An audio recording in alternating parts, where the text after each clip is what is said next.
Howdy there, YouTube. Apologize for my rough voice. I got a bit of a sore throat today, so oh well. Anyway, as you can see, I'm doing some more work on the Eagle, and this is strut rod bushings. These do get worn out, of course, you know, as most things do. You can see there's part of my old one. You can see it's a little worn out, crooked, rusty, some dry rot. There's that other end. You can see a little elongated and pretty nice and worn out there. Like that. Anyway, there's your actual strut rod. Pretty sure it's like the same setup with any AMC car for that matter. Got your one adjusting nut. You got your other adjusting nut, and this will, they're called adjusting nuts because this will adjust your caster setting on your car, on your AMC. And I think, you know, some people might use a similar setup, but there's the actual bracket to hook up the rear of it, and it attaches to your lower control arm, and you can adjust it, and this will, you know, adjust the total caster, which is kind of neat because most cars these days you have to adjust the caster by drilling out those strut rod bolts on the top and just moving that around or shimming the hell out of it. Right now the caster's pretty fucked, I think. Well, not as fucked as it was earlier, because you will actually see the caster changing when you take these out, just so you know. Like, well, I got the car jacked up just a little bit because my springs are worn out, but most of the time you can just, there you go, you can see the difference in caster a little bit. But yeah, most people say, at least online, and when I say most people, there's a couple people that actually bothered posting about it, say it's just, you could just do this on level ground. But my springs are so worn out, my half shafts actually angle upward. So I have mine jacked up just a little bit to where, you know, stock height would normally be, at least. Yeah, there's the half shafts now, but they were seriously angled, you know, like so I definitely need new coil springs and maybe spacers for the hell of it too. But yeah, so those are the old bushings out of there. Here you got your new ones, and it's gonna sit in there with that one. That's the rear one, I'm pretty sure, at least. And yeah, like so. Although it does seem weird, I think that one was sitting like that installed. Well, I don't know. At least that's how it looked like in the picture, at least. I'll check the other side real fast here. Can't see shit. That's the only thing I'm really concerned about. Yeah, you can see it's like so, in that way. You can see how just worn out those are with the little light you got. Anyway, how I got it out is followed the one guy's advice on the internet. He said loosen up the two control arm bolts, just because, you know, you could use a little bit of wiggle room, he said, and then you just pop off the lock nut, and you have to grab yourself a good,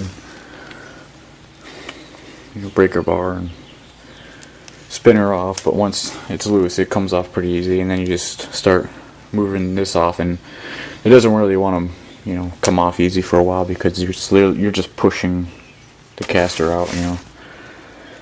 But then it loosens up and it's fine. So these are both the bolts for the control arm and your two nuts.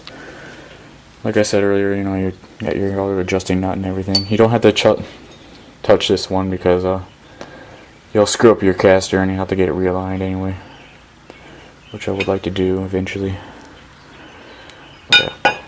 And once you get that loosened up out of there, you can just grab this and kind of yank it out, and then you might have to grab yourself a hammer and a screwdriver and knock these guys out. And I just had to end up just wailing on it, and eventually it came off. And it would probably help to have some PV blaster on hand. And as far as installation goes, I actually got torque specs. Those control arm nuts, or your nut and bolt for your control arm attachment, is going to be 75 foot-pounds. your lock nut, your jam nut, 75, and then the adjusting nut is 65. And if you do take off that one, it's gonna be 65. All in foot-pounds, of course. Another thing you might want to keep in mind to check out is your actual mountain hole. If you do let these things wear out too far, they'll really start moving around, and it'll actually elongate that hole and make it egg-shaped. And at that point, your only choice is to either somehow find a new bracket for you or fix it. Have a fabricator, weld in some washers or something. Otherwise, it's actually pretty straightforward. I was surprised how easy this thing came out. But again, that is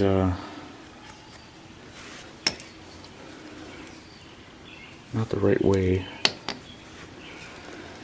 Hopefully that will work alright though. I'm pretty sure it's gonna have to sit here. Let me put this down for a second.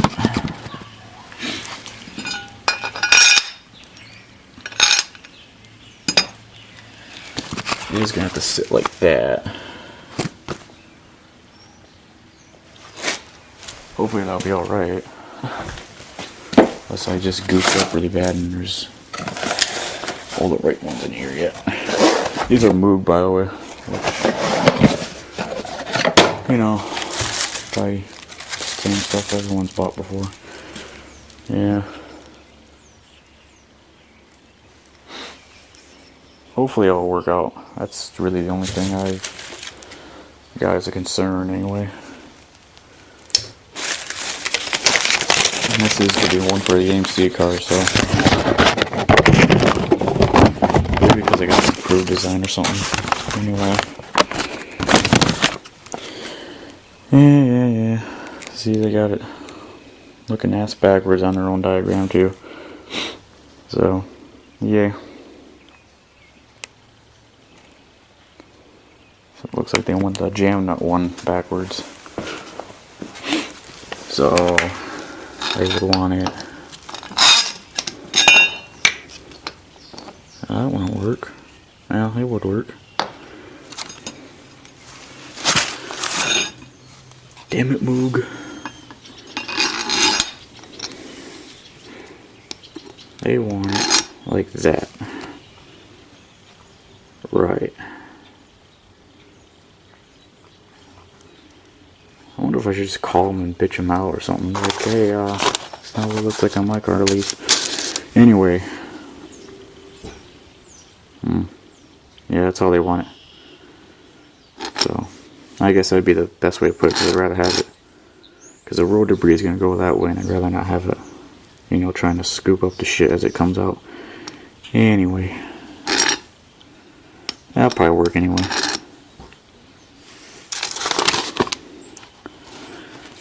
On AMC applications, be sure the metal insert part of the motion does not remain in the frame hole after that is removed. Blah blah blah blah blah. Anyway, we'll try doing it that way and see how it works out. Alright guys, one other thing I want to point out is when you are installing your new one, you really want to try and get these bushings actually inside that hole as best you can. Kind of like sitting in there. You can't really just throw it on there with as easy as you might think. I was trying to do that and I could see it wasn't attaching right because it was hanging too low and it was just kind of binding around. So I kind of got started as best I can with it disconnected up there, and you gotta play around with the jack and to get the holes lined up once you kind of get started, and that's about as best as I can get it right now, and it's better than before at least. So I'll tighten it up right now and see how it goes. I think I might have to just lower the car and see where. That's actually a good idea, because I really want to try and make sure this thing gets in there straight, so I'm not just fucking it up and going nowhere. I hate this jack because it's slowlier.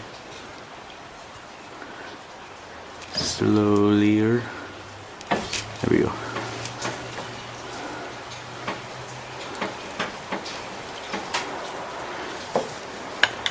Because you really want to make sure you get the bushings in there right, because then you just screw these up and then go nowhere with it. Alright, so now they're loose. Yeah, that would be the best way to go about it. You want to make sure you get in there straight.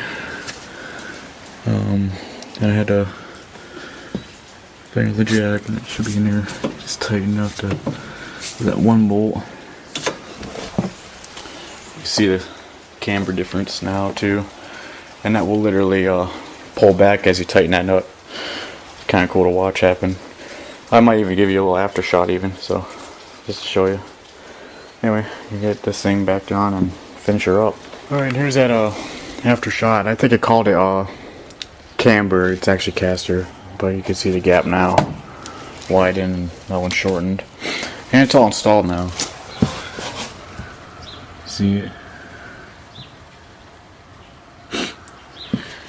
Yeah, it's kind of fun trying to torque those nuts because you don't really have a lot of space because you got the I guess you call it implicative frame rail. It's a unibody car, but it's an AMC unibody, so you know how that goes. So you have to play around with crow's foot, and when you do this and torquing it, I think you gotta reduce it like 3%. So I just said fuck it, 60 foot-pounds. I figured that'd be close enough for that adjusted nut. And the camber, caster looks alright. At least with the other side too, for now. Even though I know this side has a bad strut rod bushing, so that's a bad comparison. But yeah, it looks even at least. Now just to do the other side. But yeah, pretty simple job. You just gotta play around with the jack, because I took it apart and to make sure the new bushings were in that hole correctly, I just got started that way and just let that end loose and just got that nut tight enough to where it could, because you know with that loose it's hard to tighten that up. And then I had to play around with the jack and the ride height to get the one bolt started, and then once I got the one bolt started I tightened that down, and then I had to play around with the jack more to get that second bolt in, and then I torqued those down, torqued that rear adjusting nut is what they call it, and then the jam nut sitting behind there at 75 foot-pounds. And these were like, what was it, 75, 75, and 65, so that one adjusting nut is 65. And I used a crow's foot, so I did 60. I think that should be close enough at least. As far as ride height goes, it looks exactly the same. I think this part of the floor is a little lower, but the car really just, yeah, it didn't really do anything for ride height, but it should really help go down the road a lot better. I don't know, what do you guys think? It looks pretty much even to me, and I guess I went with my feel. If anything, maybe this side's a little lower. But yeah, pretty simple job. Just swap it out basically. And now the other side. Well, anyway, thanks for watching. This should also apply to like pretty much every AMC car in the 80s and probably even 70s. I'm not sure how far back this little design goes. But this is for an Eagle, which is basically a Concorde or a Spirit or a Gremlin, depending on what one you got. In this case, a Concorde wagon, and a Concorde was basically a Hornet. Yeah, AMC was in a bit of trouble. Cool cars though, really, really cool cars. You'll never find ever a wagon that had that nice body line. Just, that's sexy as hell. Anyway, thanks for watching, guys.